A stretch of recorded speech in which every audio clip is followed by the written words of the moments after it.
Shalom, salam sejahtera dalam kasih Tuhan Yesus Kristus. Kembali berjumpa dengan saya di dalam suara kebenaran. Mudah-mudahan teman-teman semua dalam keadaan yang sehat dan diberkati Tuhan dimanapun kalian berada.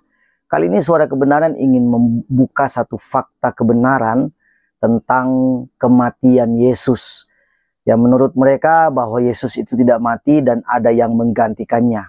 Sebelum lanjut, saya ingin menunjukkan satu cuplikan video singkat buat teman-teman semua dan akan menjadi perbandingan buat kita ya tentang pernyataan mereka soal kematian Yesus. Kita lihat dulu video berikut ini. Mereka tidak pernah menyalib Isa. Lalu siapa yang disalib itu? Walakin syubbiha lahum. Ada orang yang diserupakan namanya. Dia adalah Yudas Iskariot yang disogok pakai uang emas untuk menunjukkan tempat persembunyian. Tidak, Yudas tidak disalib. Yudas bukan pengganti, ada seseorang lain. Aduh, entai kadang-kadang ya. Kalau kita lihat ya dan menganalisa, sebetulnya memang dari pihak mereka itu tidak memiliki data yang valid, data yang pas, yang kuat menjelaskan tentang Yesus tidak mati. Yesus tidak mati karena digantikan oleh orang lain. Ya, kalau menurut yang Pak Ustadz satu mengatakan Yesus mati digantikan oleh Yudas Iskariot. Ya kan, dia akan menjawab pertanyaan orang. Dia mengatakan, dan memang kan itu yang kita selalu dengar dari mereka, bahwa Yesus tidak mati digantikan oleh Yudas Iskariot. Tapi kita lihat pernyataan dari Ustadz yang satu ini. Ya kan, yang satu ini mengatakan bahwa Yesus tidak mati, tetapi yang menggantikan bukan Yudas Iskariot, orang lain lagi. Nah, dari dua pernyataan yang berbeda ini kita sudah bisa melihat bahwa sebetulnya mereka tidak memiliki bukti dan fakta yang kuat untuk menjelaskan apa yang menjadi pemahaman mereka selama ini. Tidak punya bukti yang kuat. Karena kalau mereka punya bukti yang kuat, yang betul-betul konkret, yang sama, maka tidak mungkin berbeda cara mereka menyampaikannya. Ya kan? Saya tahulah mereka mengambil dari mana cerita tentang Yudas Iskariot itu yang menggantikan Yesus. Yesus diserupakan. Jadi sepertinya Yudas itu disulap begitu ya wajahnya dan jadi serupa seperti Yesus. Nah, kita coba lihat di dalam Alkitab, sebetulnya setelah Yudas ini menyerahkan Yesus kepada tentara-tentara Romawi, lalu Yesus ditangkap dan diadili, apa yang terjadi kepada Yudas setelah itu? Ini data valid Alkitab yang mencatat. Di dalam Injil Matius 27 ayat 3 sampai 5 dikatakan begini. Pada waktu Yudas yang menyerahkan dia melihat bahwa Yesus telah dijatuhi hukuman mati, menyesallah ia. Lalu ia mengembalikan uang yang 30 perak itu kepada imam-imam kepala dan tua-tua dan berkata, "Aku telah berdosa karena menyerahkan darah orang yang tak bersalah." Tetapi jawab mereka, "Apa urusan kami dengan itu? Itu urusanmu sendiri." Maka ia pun melemparkan uang perak itu ke dalam bait suci, lalu pergi dari situ dan menggantung diri. Jadi Yudas ini kan yang mengkhianati Yesus. Dia menjual dengan 30 keping perak kepada orang-orang tentara-tentara Romawi. Karena dia kalau ayat-ayat sebelumnya mencatat kenapa Yudas melakukannya itu karena hati Yudas dirasuki oleh iblis. Lalu dia menyerahkan Yesus dijual dengan 30 keping perak. Tapi ketika dia melihat Yesus sudah ditangkap dan mulai dianiaya, dia sadar, waduh saya salah nih. Dia sadar, dia menyesali perbuatannya. Lalu dia mengembalikan uang 30 keping perak itu kepada mereka. Lalu dia pergi dari situ dan dikatakan dia mati gantung diri. Nah, peristiwa kematian Yudas ini sebelum kematian Yesus. Karena dia langsung mati gantung diri.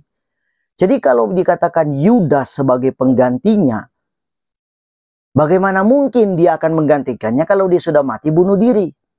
Kemudian yang kedua, Yudas ini yang menulis surat Yudas. Pertanyaannya kapan dia tulisnya kalau dia mati? Ya kan? Kalau dia mati, anggaplah dia mati karena menggantikan Yesus. Atau dia mati karena dia mati bunuh diri. Yang penting matilah. Kalau dia sudah mati, bagaimana dia menulis surat ini? Apakah dia menulis pada waktu dia belum mati? Tidak ada data yang pas. Tidak ada data yang valid untuk hal itu. Jadi tuduhan atau tanggapan mereka terhadap Yudas bahwa dia yang menggantikannya, bukan dia yang menggantikannya. Bahwa itu tidak benar. Yudas tidak menggantikan Yesus. Saya sepakat dengan yang satu Kainama. Meskipun dia tetap mengarahkan kepada yang lain. Lalu pertanyaan berikut, kita membenarkan Kainama bukan Yudas ya. Kan Kainama bilang bukan Yudas, tapi orang lain. Pertanyaannya siapa orangnya? Ya kan? Siapapun orang itu yang menggantikan Yesus, tunjukin faktanya dan bukti datanya ada. Siapa orangnya? Dan namanya jelas, sejarahnya jelas siapa yang menggantikan Yesus. Sampai hari ini dan sampai kapanpun, tidak ada yang dapat membuktikan kematian Yesus yang digantikan oleh orang lain itu buktinya ada. Tidak dapat. Kecuali Yesus itu sendiri. Fakta-fakta yang betul-betul mengarah kepada Yesus. Yesus yang mati di kayu salib dan digantung.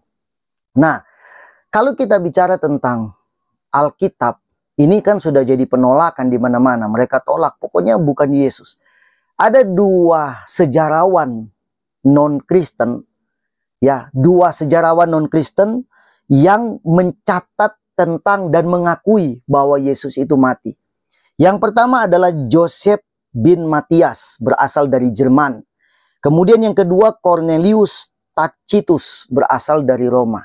Kedua sejarawan ini dalam buku mereka pernah mencatat tentang sejarah peristiwa kematian Yesus.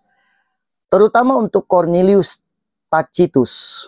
Dia pernah menulis dalam sebuah bukunya begini. Dia sepakat dengan para ahli yang lain bahwa pelaksanaan pidana mati terhadap Yesus Kristus atas perintah Pilatus tercantum dalam Anales 1544. Dan ini betul-betul sebuah sejarah yang tidak bisa dibantah. Sebagai salah satu sejarah yang tidak bisa dibantah. Itu menurut tulisan dari Cornelius Tacitus.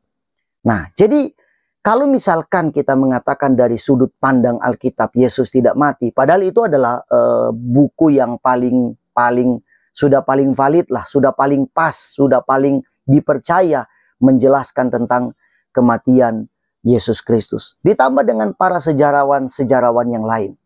Ada bukti fakta yang lain lagi yang saya temukan.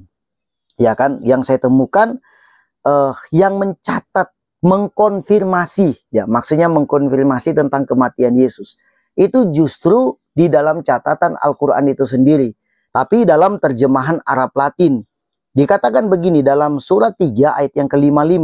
Surat 3 ayat yang ke-55 dikatakan, ketika Allah berfirman, hai Isa, sesungguhnya aku akan menyampaikan kamu kepada akhir ajalmu dan mengangkat kamu kepadaku serta membersihkan kamu dari orang-orang yang kafir dan menjadikan orang-orang yang mengikuti kamu di atas orang-orang yang kafir hingga hari kiamat. Dan seterusnya.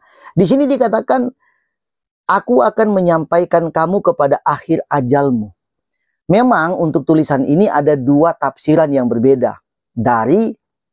Ada dua tafsiran yang berbeda dari tafsiran ini ya. Dari tafsiran Arab Latin ini ada dua penafsir yang berbeda. Yang pertama mengatakan bahwa Yesus mati menurut ayat ini. Yesus mati itu bukan digantung di salib. Tetapi mati pada waktu tidur dan ajalnya dijemput begitu. Tapi penafsir lain mengatakan, masih sama-sama menafsirkan ayat ini, mengatakan bahwa dia mati digantung di kayu salib. Berdasarkan dari teks ini ya, teks terjemahan Arab Latin ini. Nah, artinya dari pihak mereka juga sebetulnya sudah menulis bagian ini bahwa Yesus itu mati dan sebuah bukti yang tidak bisa dibantah lagi. Nah, artinya kita menyimpulkan bahwa Alkitab yang kita pegang selama ini, yang kita percayai, yang mencatat sejarah kematian Yesus, itu betul-betul fakta real. Adalah sebuah data fakta real. Ya kan? bukan mitos atau bukan karangan manusia, tetapi ini berdasarkan bukti fakta sejarah panjang yang mencatat tentang kematian Yesus Kristus untuk menebus kita dari segala dosa kita. Jadi jangan pernah berhenti percaya kepada Tuhan Yesus Kristus sebagai Tuhan dan Juru Selamat dalam hidup kita. Saya percaya Dialah Tuhan yang selalu dan yang sudah menjadi Juru Selamat dalam kehidupan kita. Inilah apa yang bisa disampaikan oleh Suara Kebenaran kali ini berkaitan dengan kematian Yesus dan siapa yang menggantikan Yesus mati. Tidak ada yang menggantikan. Yesus betul-betul mengalami kematian, lalu bangkit kembali dan menebus kita dari segala dosa kita. Kita akan berjumpa kembali dalam Suara Kebenaran episode berikutnya. God bless you.